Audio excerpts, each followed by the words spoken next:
নগাঁও জিলাৰ কঠিয়াতলীত জিলা তিৱা ছাত্ৰ সন্থাৰ উদ্যোগত আৰু নগাঁও জিলাৰ নাগৰিক সমাজৰ সহযোগত কঠিয়াতলী কামপুৰ সংযোগী পথত বৃক্ষৰোপণ কাৰ্যসূচী। প্ৰায় 50 জন যুৱক-যুৱতী ওলাই আহি প্ৰকৃতি ৰক্ষাৰ বাবে এই সুন্দৰ পদক্ষেপ হাতত লয়। ব্যুৰ' ৰিপৰ্ট নগঞা।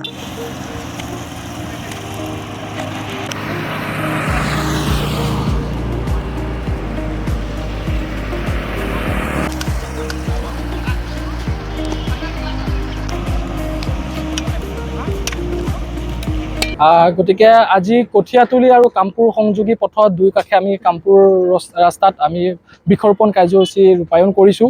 প্ৰায় 3 কিলোমিটাৰ দৈৰ্ঘ্য আমি ৰাস্তাত দুই কাষে ছাঁ দিয়া গছৰ আমি ব্যৱস্থা কৰি প্ৰায় আজি আমাৰ 50 জনমান যুৱতীয়ে ওলাই আহি কৰি নিজৰ চৌপাশ নিৰ্মূল কৰি ৰাখিবৰ কাৰণে, প্ৰকৃতিৰ ভাৰসাম্যতা বজাই ৰাখিবৰ কাৰণে, প্ৰকৃতিৰ কথা ভাবি কৰি, মানৱ জাতিৰ ভৱিষ্যতৰ কথা ভাবি আজি সকলোৱে দলে বলে সদল বলে ওলাইছে। হাতে হাত ধৰি আজি সকলোৱে বৃক্ষৰোপণ কাৰ্যসূচীত আমি আজি সমবেত হৈছোঁ, কাৰ্যসূচী ৰূপায়ণ কৰিছোঁ। আৰু কেৱল আমি গছপুলি ৰুলেই নহ'ব, আমি তাৰ কাৰণে আমি সকলোবোৰ বেৰ দি কৰি ঘেৰি কৰি আমি গছসমূহ কিদৰে আমি ডাঙৰ দীঘল কৰি ৰাখিব পাৰোঁ, আমি সেই কথা চৰ্চা কৰি আমি যথেষ্টখিনি যিদৰে আমি পাৰোঁ সেইখিনি আমি সবলভাৱে আমাৰ গছখিনি আমি বৃক্ষৰোপণ কাৰ্যসূচীটো কৰি আছোঁ।